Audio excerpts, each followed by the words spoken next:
Oh, just shoot me now. Okay, Final Fantasy X will.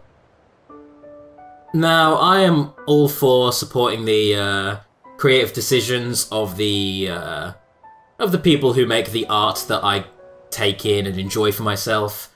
And I appreciate that, you know, Final Fantasy is a franchise, and sometimes you've got a sequel bait, sometimes you've got to keep a franchise going if it's making you money. But this is one of the few instances where I look at something and say to myself, this isn't fucking canon. This is awful. This is so bad, I don't consider it to be part of Final Fantasy X or X-2. Even though it was bundled in with the games, I consider this to be bullshit.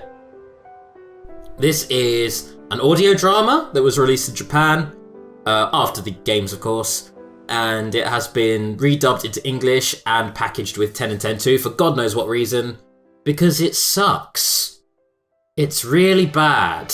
So, let's enjoy. Now Dan, you say you don't hate this as much as I do, yeah? You give me a look now. I don't know what to make of that look.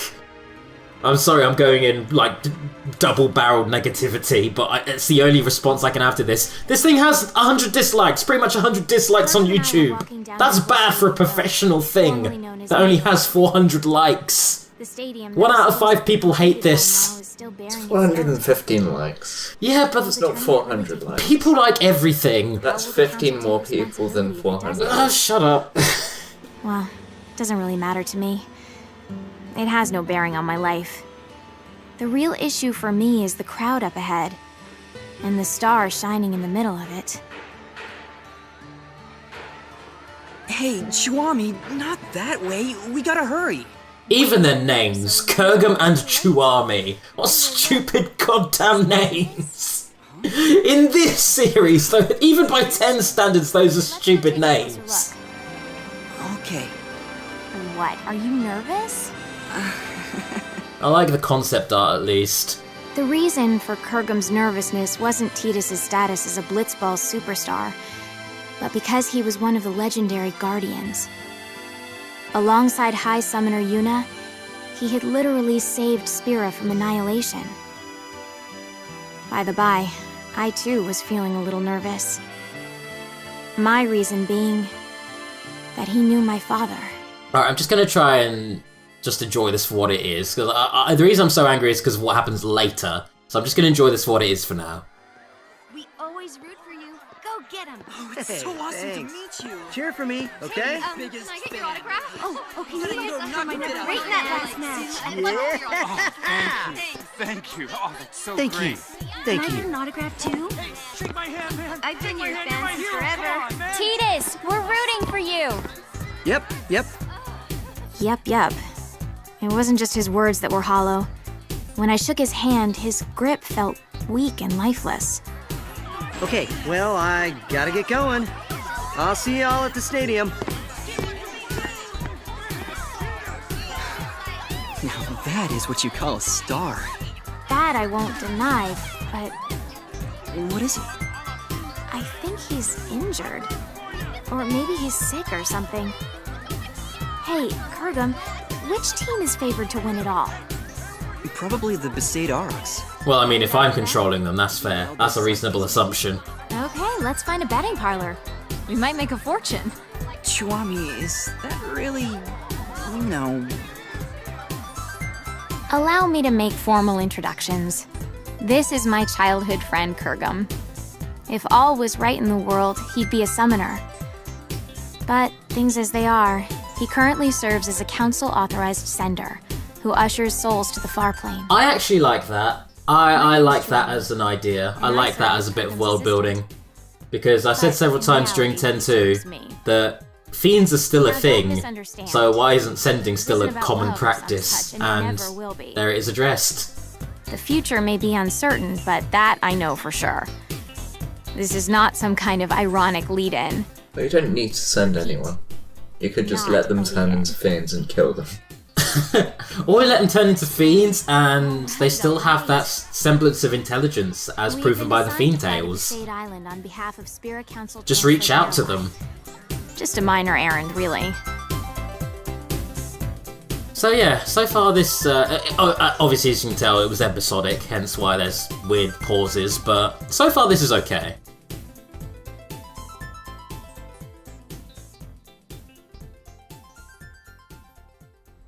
Ten's final boss. Oh yeah, yeah. Times. Is that Besaid Island? No, dummy, that's Kilika. We are approaching Besaid. Prepare for landing. Did you just laugh? Of course not. Kiwami, I can't breathe. Prepare for landing, weapon yuck.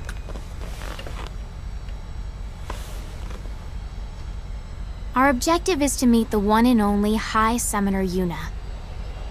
She currently serves as an advisor to the Yevoners. So regardless of whether you Yevoners. tied yourselves with Yevon or the Youth League, Yuna just kind of goes full Yevonite. She almost like reverts back to being a Yevonite in this, which doesn't go with my characterization of her, the way I played her in the LP, or even in my own playthroughs, but I guess that's just how she is now. Well, she grew up. She grew up a Yevonite, but she got betrayed by them firsthand. Why would she go back to them? Because it's not the same leaders. I guess. She also must have known my father well.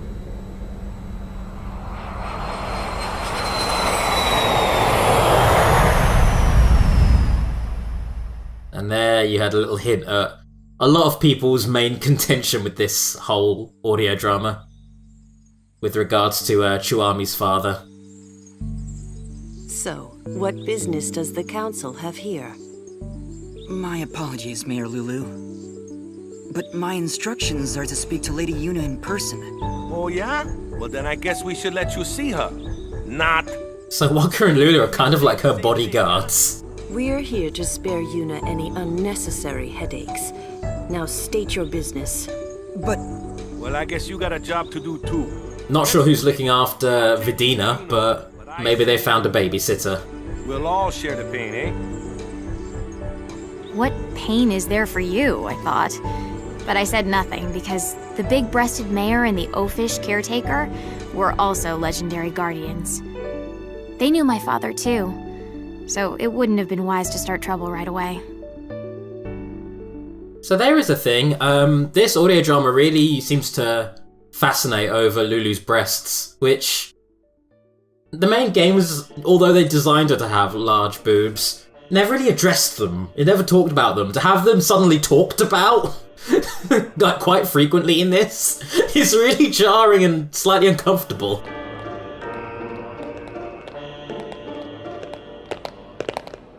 This place used to be called the Cloister of Trials. It's just a regular passageway now that there's no faith. Summoners used to walk to the room farthest down to meet with the faith. That's where Yuna is right now. What's Lady Yuna doing there? I mean, if there's no faith. Even with no faith, you can still pray. That's what Yuna does now. what does she pray for? Peace on Spira. Yeah, right. Say again? Oh, nothing. By the way, Mr. Waka, I'm a little confused about Yevoners. Their objective is not restoring power to the Yevon temples? What, we starting from there? Well, I guess it's pretty important, so I'll explain. Yevoners aren't trying to control the world through the teachings like the old temples did. All they're trying to do is live their own lives by the teachings. That's all. It's just one way of living. I don't quite understand the difference. The temples maintain several big lies. Sin being a manifestation of human misdeeds, the taboo against the use of machines, that kind of stuff. But everything else they said was pretty much on the money. Gratitude for the bounty of nature, respecting your neighbors. But all of that just sounds like common sense. I don't think you need to become a Yevoner and pray. That's why I said it's one way to live, not the only way. How old are you? 17? So you'll learn soon. The older you get, the harder it becomes to change how you live. Probably very nice social commentary on the attitudes towards religion, particularly in Japan, but I don't know if it's gelling all too well with what we've seen of Ten's world so far. It just really feels off to just almost excuse Yevon as a religion for, you know, considering what it's founded on, all the lies that it was founded on. And now it's a And it's weird that Waka and Yuna and Lulu, of all people, would kind of just revert back to that. Do you not think? Like, giving it thought, the fact that they first-hand were betrayed by Yevon, that they're very much okay with it as a belief system. And you have Chuami just being the most edgy, angry atheist about the whole thing, but, like, even still, yeah. Chuami, was it? Be kinder. Be bigger. Your kind of thinking will only hurt those people. I didn't like how he said those people. As if he had no stake. But yeah, like I say, I'm not outraged by this particular part, because I think it is interesting, all things considered, how it is discussing the merits of, you know, taking the good side of Yevon, or just religion in general, and embracing that, but shelving the more fucked up origins of them. Praying for peace? But then this all happens. My mother was killed by Yevonner hunters. She was impaled by a spear and died with blood streaming from her chest. She wasn't a Yevonner, just a sympathizer. If it wasn't for them... Chuami, I know how you feel, but please, we have a job to do. I know. Just please. Oh, it's Lady Yuna.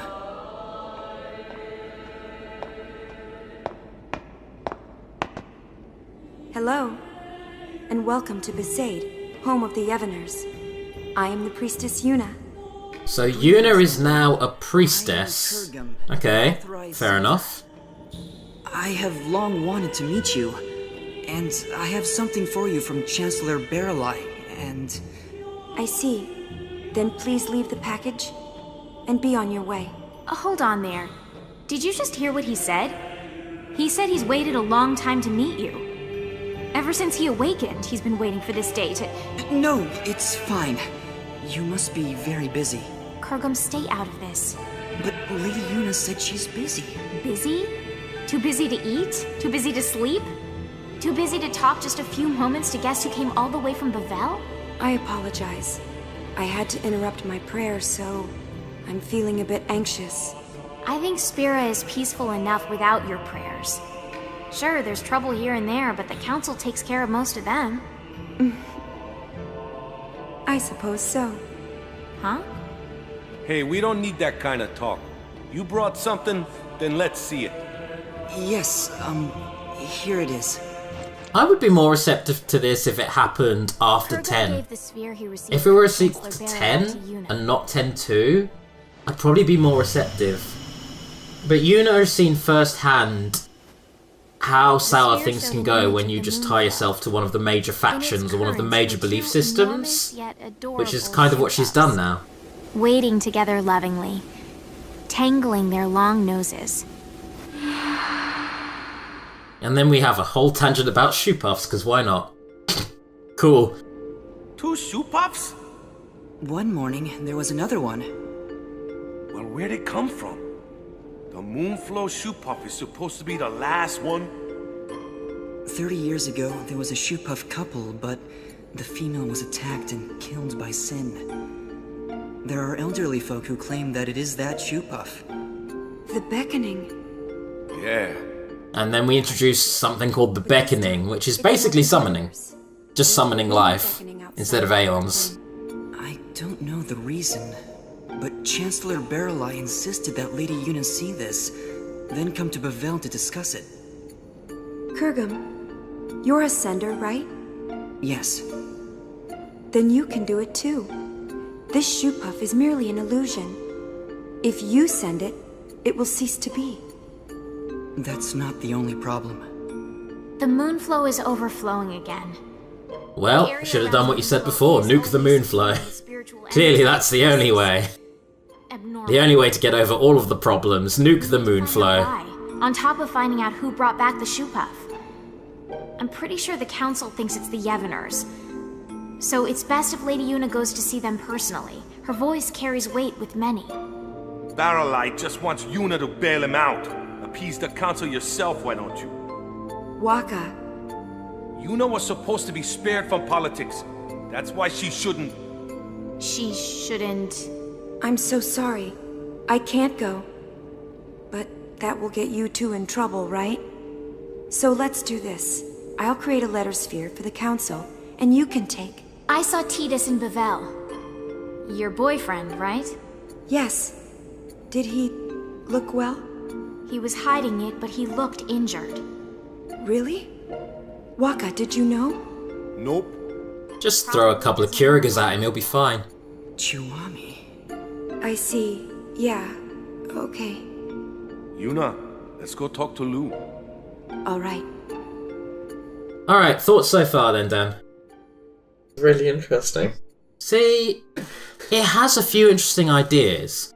This might be the thing that annoys me the most about it. So far, I would argue this is not too bad.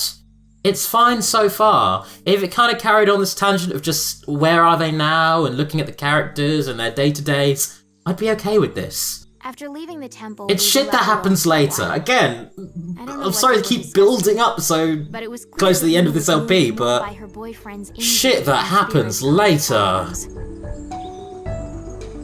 Hey, Kurgum. I'm a little annoyed. But it looks like we can fulfill our duty. Besides, we get to talk to Lady Yuna a bit more. I always wanted her advice on how summoners should live in a world without the faith. And you can ask about Master Orin. So this is Orin's daughter. Alright, surely at some point Orin would have mentioned he has a daughter? Surely? Is that true? It feels very pulled out of thin air. Did you laugh? Have you ever lived with him? No, but I heard stories from my mother. Have you even met him? I was too little to remember. You can't prove otherwise. You don't look like him at all. I take after my mother. There were others that looked more like him. Huh? Orin, Braska, Jecht. I've met many a swindler claiming to be their children, asking for their things. And you think I'm one of them? Are you calling my mother a liar? I won't go that far. But if Orin did have children, there's no way you wouldn't remember him, and he wouldn't hide it from us. Even Lulu is addressing this point. Big breasts, bigger attitude. Stop fixating on her breasts! It's really weird! Stop that, Chiwami! Hostile. But that's just fine. I'll deal with her eventually. Anyway, Yuna, Kurgum, the caretaker Waka, and I decided to stop by the Moonflow before going to Bavel. The airship had mechanical problems and couldn't fly, so it was an arduous trip. Furthermore, the banks of the Moonflow were packed with people wanting to see the new shoe puff. So they fast travel to the Moonflow, as you do. Oh yeah, there really are two shoe puffs. Wow, so many spectators here, yeah? Not precisely, Waka. Huh? What are they if they're not spectators? Half the people here are illusions. The Moonflow energy is responding to the will of the living. So the Moonflow is just kind of creating loads of illusions. The Moonflow is getting a little far-planey, or maybe a bit like the Zanakan Dome at the moment. And you know what? This could be a good setup for a new Final Fantasy X. If they did make a new one, it would be about a world where there are loads of illusions, and it's hard to tell what isn't real, and that would be kind of the crux of the adventure. Is it always this vivid? Not quite. It's true, this almost seems too...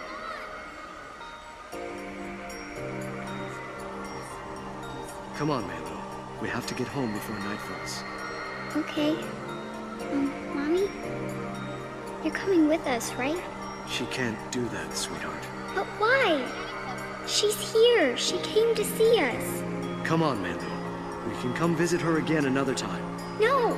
I want her to come home. Ugh, nice work, Dad. Of course she's gonna say that.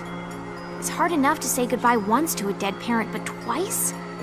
That's just cruel. Hey, Mommy. You'll come with us, right? Come home? Yes, Milu. Let's go home. Really? This can't be. Now this, I think, is cool. I actually like this. The fact that it's going from illusions, and then they're actually manifesting and becoming real, kind of like Tidus. So, the dead are returning.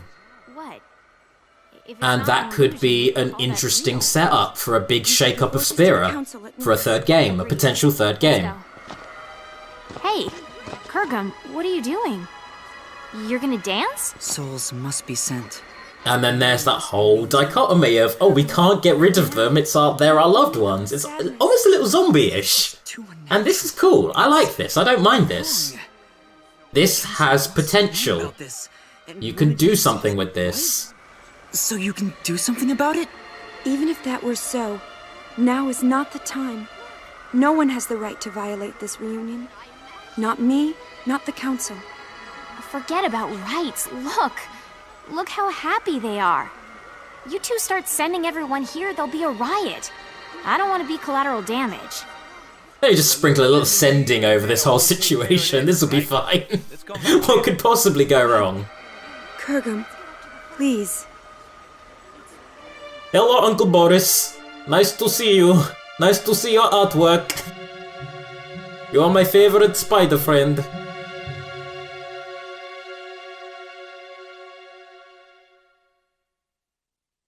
And so, we return to Bavel.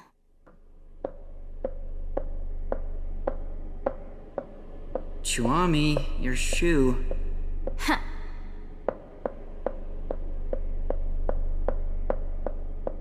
What are we waiting on? More importantly... More importantly?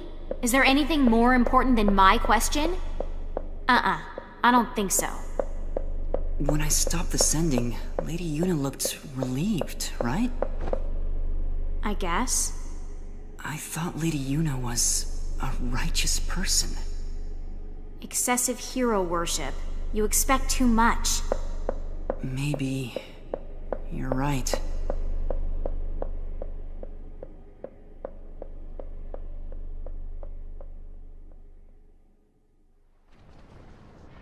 Looking back now, we could have predicted this.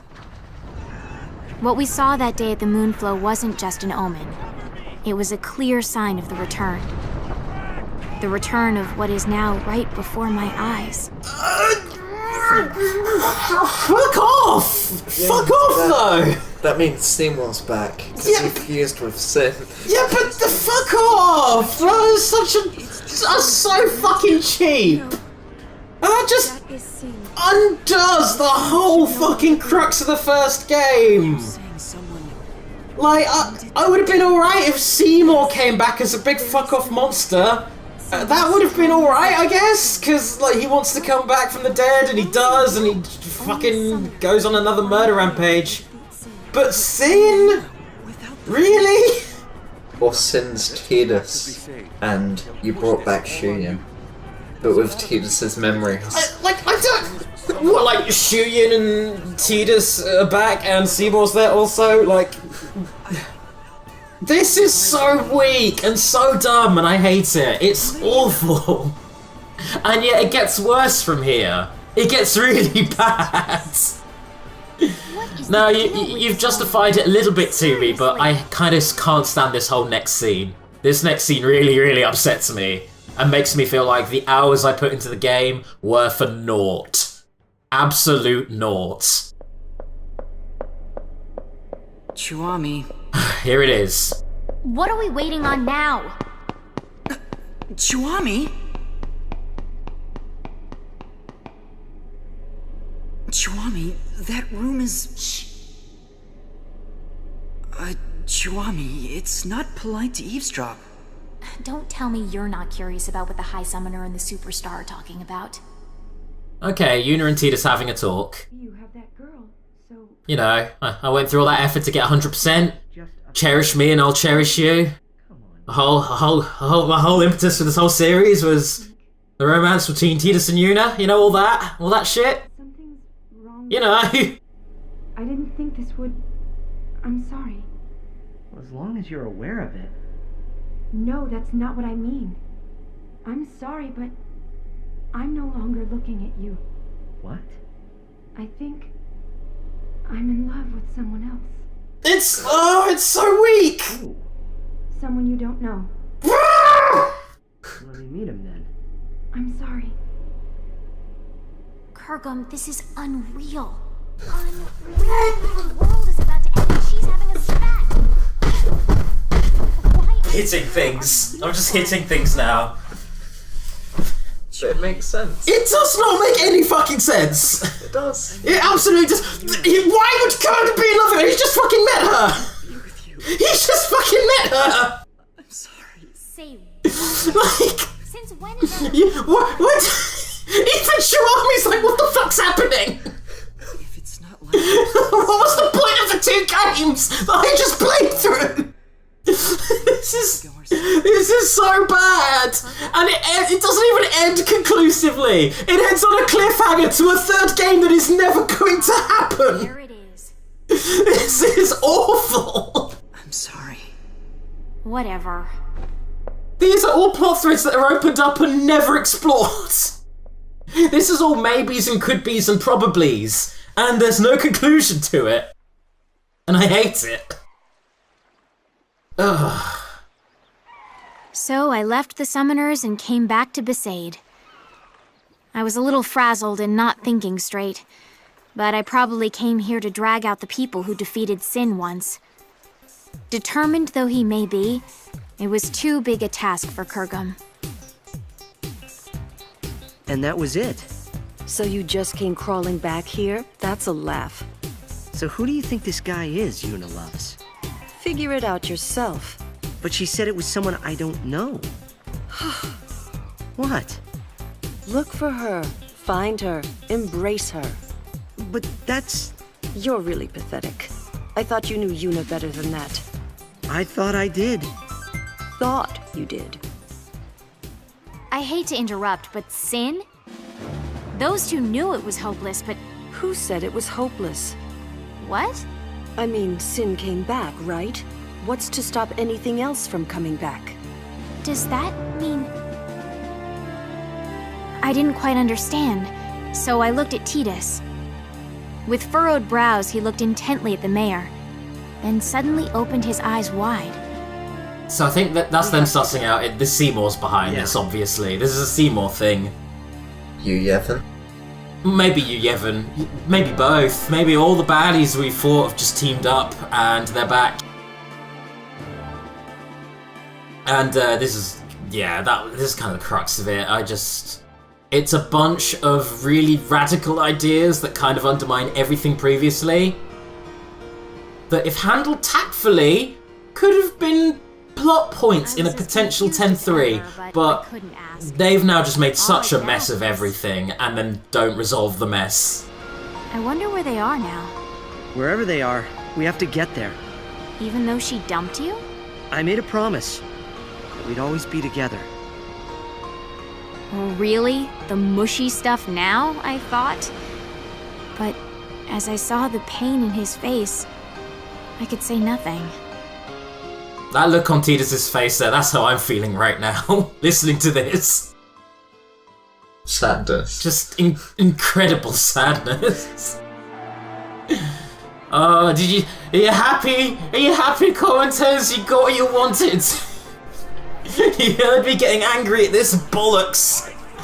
And I did, and I am. I will defeat Sin. I must defeat Sin. Yuna's just full-on regressed back to her first game self. I don't even know whose story this is anymore. I think Yuna's trying to make it her story, but Titus is going to jump in and try and make it his. And they have Chuami here, and I don't know what the hell her deal is. This is her story. And who the fuck is Kurgum? Who the fuck is this guy? This guy who's just come in and apparently swept Yuna off her feet. I could get Yuna saying I'm not in love with you anymore, but then I'm in love with someone else, that someone else assumingly being Kurgum. Why? Is Kurgum that hot? Is he an absolute goddamn hottie? He has to be, surely. Well. Yeah, that's it. Ends on that. Not canon. With the new character designs. For a game that never happened. that brings us to the end of 10 2. This episode never happened. Bye, everybody.